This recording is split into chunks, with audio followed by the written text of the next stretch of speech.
Hi, this is Lily Cotilla. Welcome to Edging Life.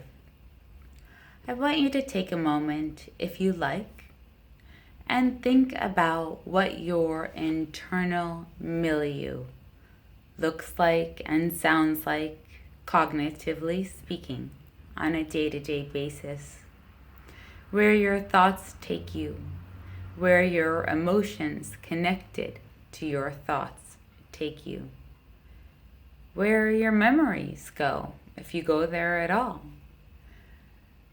Think about what percentage of the time you are internally focused on negative thinking patterns of self or other.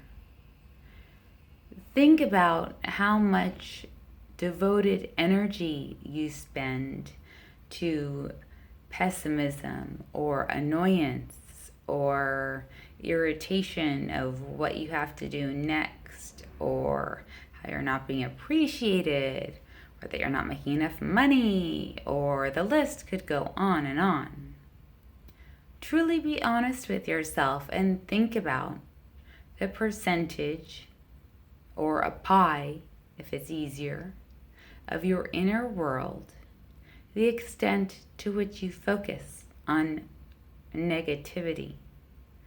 Along with the negative thoughts are connected emotions as well as somatic experiences.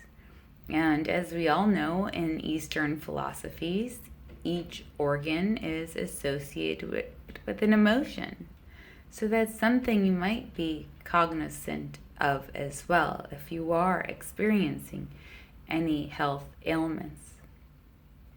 Now, if this is something you would like to reshape, you can picture a necklace made of bubbles and take some time to construct this necklace, whether in your mind's imagination or I would suggest actually making something tangible, like putting it on paper, because there's a different power element that comes into play when you externalize something rather than just keep it floating in mind and body.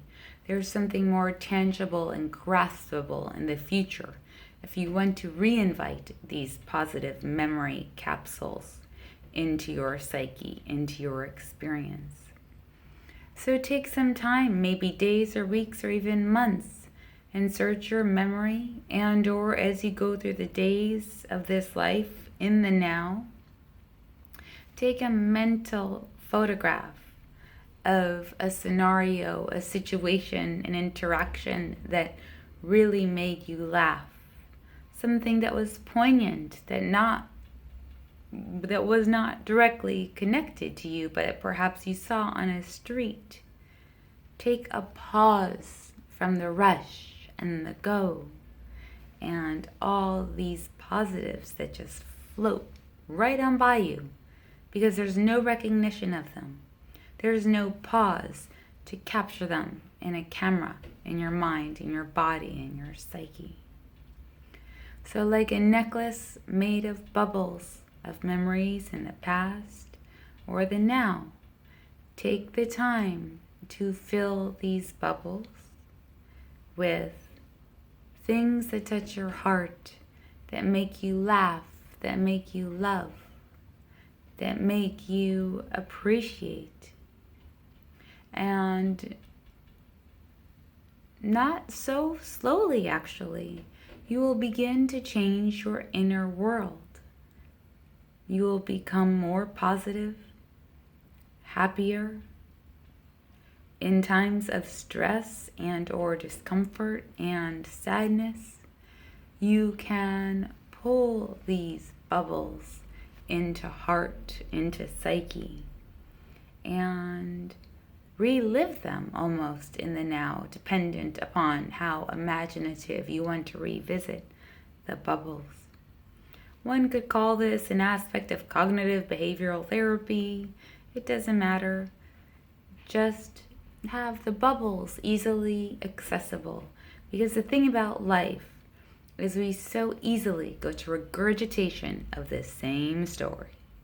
The same stories. The top 10 things that you tell everybody you meet in life about yourself, about how you're defined. Just stop that. You are not your story to the outside world nor to yourself. So take some time and encapsulate these positive bubbles from very early on in life until now, or even imagined future. You can argue with me and say, oh, I was abused, I was raped, I was an alcoholic, I was this, I was that, my parents abandoned me, my this, my that. Totally stick with that story if that's what you want to do. Everybody has a story or many. In between the spaces of that, I promise you, there are positives, there are funnies, and there are enrichments of life that you can magnify and redesign your inner world and your inner thinking. There are two paths, completely up to you. Neither better, neither worse. It's just how you want to live on the inside, which also affects how you are on the outside.